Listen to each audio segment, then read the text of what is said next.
Hi viewers, welcome to our channel. ప్రస్తుతం మనతో పాటు దాము బాలాజీ గారు సీనియర్ జర్నలిస్ట్ ఉన్నారు. వారితో ఒకసారి మాట్లాడదాం. సార్ నమస్కారం సార్. నమస్తే. సార్, ఇండియాలో కరోనా మళ్ళీ విజృంభిస్తున్నట్టుగా కనిపిస్తుంది సార్. ఆల్రెడీ సింగపూర్ లాంటి ప్రాంతాల్లో వేల కొద్ది కేసులు రోజుకు నమోదవుతున్నాయి. మరి ఇండియాలో పరిస్థితి ఏ విధంగా ఉంది? ఎన్ని కేసులు నమోదవుతున్నాయి? దీని వ్యాప్తి ఏ విధంగా ఉంది? మరి దీని పట్ల అటు డబ్ల్యూహెచ్ఓ గానివ్వండి, లేకపోతే ఇండియన్ గవర్నమెంట్ ఏ విధంగా స్పందిస్తుంది? సో ఇప్పుడొచ్చిన ఈ వేరియంట్స్. ఇండియాలో మళ్ళీ కరోనా అనే న్యూస్ భయపెడుతుంది. ఎందుకంటే మొన్న మనం చెప్పుకున్నాం. ఒక సింగపూర్ అండ్ బ్యాంకాక్, హాంకాంగ్ ఈ రెండిట్లో కూడా కరోనా కేసులు పెరిగినాయి. సింగపూర్‌లో ఇప్పటివరకు దాదాపు 14,200 కేసులు ఈ రోజు వరకు అంటే నిన్నటి వరకు వచ్చినట్టుగా చెప్తున్నారు. అట్లాగే హాంకాంగ్‌లో 7,000 కేసుల పైన ఉన్నాయి. సింగపూర్‌కి మనకి ఉన్న సంబంధాల రీత్యా ఇండియాకి కూడా వ్యాపించే అవకాశం ఉందని నేను మొన్నే చెప్పాను. ఈరోజు చూస్తే ఇండియాలో టోటల్‌గా 257 కేసులు, కరోనా కేసులు బయటపడ్డాయి. ఇందులో నిన్న ఒక్క రోజే 164 కేసులు బయటపడ్డాయి. ఈరోజు కూడా 200 కేసుల వరకు బయటపడే అవకాశం ఉందని చెప్తున్నారు. రోజు రోజుకి పెరుగుతుంది ఇండియాలో. సో ఇండియాలో ప్రధానంగా 3 రాష్ట్రాల్లో బలంగా ఉంది ఇప్పటివరకు. కేరళలో 69 కేసులు, తమిళనాడులో 34 కేసులు, మహారాష్ట్ర 56 కేసులు. ఈ 3 రాష్ట్రాల్లో కరోనా వేరియంటు బలంగా కనిపిస్తుంది. నిన్న మన గవర్నమెంట్‌కి సంబంధించిన అనేక హెల్త్ ఏజెన్సీలు అంటే national centre for disease control, తర్వాత ఎమర్జెన్సీ మెడికల్ రిలీఫు, తర్వాత disaster management cell, Indian council of medical research ఇలాంటి సంస్థలన్నీ కూడా director general of health services కింద వాళ్ళ ఆధ్వర్యంలో సమీక్షా సమావేశం నిర్వహించి ఆ ప్రతినిధులు మీడియాతో మాట్లాడారు.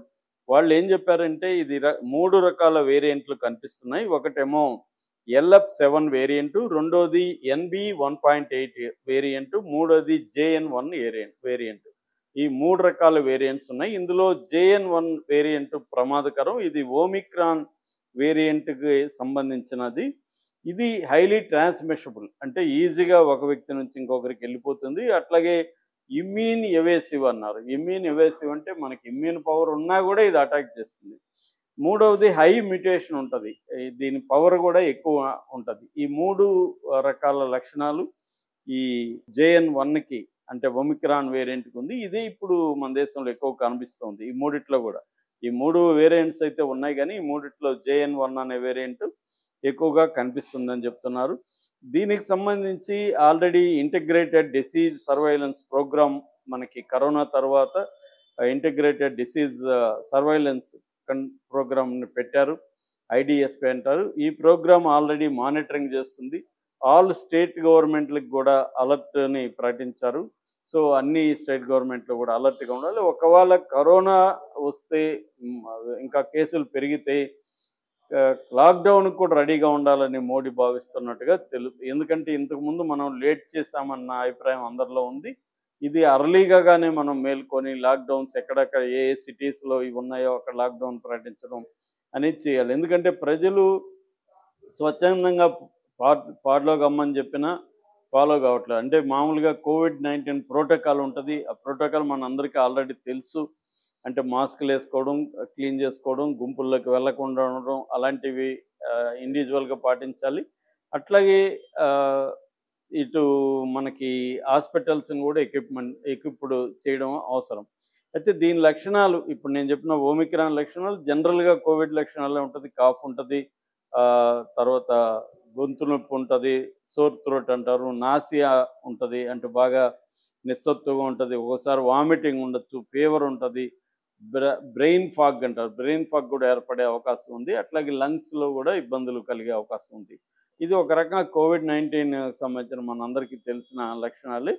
దీనికి ప్రికాషనరీగా వ్యాక్సినేషనే ఇంపార్టెంట్ అంటున్నారు. వ్యాక్సిన్ ఒకవేళ తీసుకొని ఉండకపోతే వ్యాక్సిన్ తీసుకోవాలి. తర్వాత బూస్టర్ డోస్ కూడా వేసుకోవాలి. అలాగే ఎవరన్నా వల్నరబుల్ పీపుల్ అంటే ముసలి వాళ్ళు కానీ చిన్నపిల్లలు కానీ వాళ్ళు అతి జాగ్రత్తలు తీసుకోవడం కంపల్సరీ. అంటే ఆయా జబ్బులకు సంబంధించిన మెడికేషన్ అది. అయితే ఓవరాల్గా ఏంటంటే ఇండియా గతంలో కూడా మనకి చాలామంది కొన్ని లక్షల మంది చనిపోయారు. దాదాపు 55 నుంచి 1,00,00,000 మందికి పైన ఈ జబ్బు వచ్చింది. 10 లక్షల మందికి పైన చనిపోయారు. ఆ సంఖ్య కూడా తక్కువ అనేది కూడా చెప్పేవాళ్ళు కూడా ఉన్నారు. ఏదేమైనా మనకేంటంటే పబ్లిక్ హెల్త్ కేర్ సిస్టమ్ అనేది బలహీనంగా ఉంది. మన హెల్త్‌కి ఖర్చు పెట్టే బడ్జెట్‌లో ఖర్చు పెట్టేది ఎంత 1.5% టోటల్ జీడిపిలో 1.5% పెడుతున్నాం. ఇది one of the lowest countries అన్నమాట.